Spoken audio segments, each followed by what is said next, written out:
গড়ফায় গড়ফায় শ্লীলতাহানির অভিযোগে ধৃত সুরজ সিং। গড়ফায় শ্লীলতাহানির অভিযোগ, আর সেই অভিযোগে বন্ধুর বাড়িতে বাজি পোড়াতে গিয়ে হেনস্থার শিকার।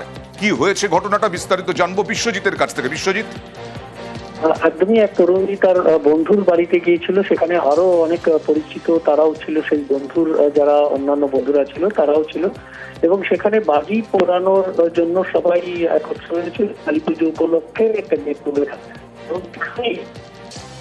না বিশ্বজিৎ, তোমার কথা শোনা যাচ্ছে না, যদি পারো একটু এপাশ ওপাশ করে যদি কথা বলা যায়। বিশ্বজিৎ,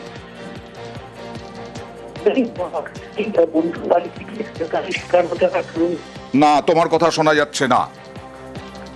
গড়ফায় শ্লীলতাহানি, কালী পুজোর রাতে বাজি পোড়ানোর সময় শ্লীলতাহানির অভিযোগ। তরুণীর বন্ধুর বাড়িতে বাজি পোড়াতে গিয়েছিলেন তরুণী, সেই সময় এক পরিচিতের স্বামী তার সঙ্গে অভব্য আচরণ করেন, মদ্যপ অবস্থায় ছিলেন বলে জানা গেছে।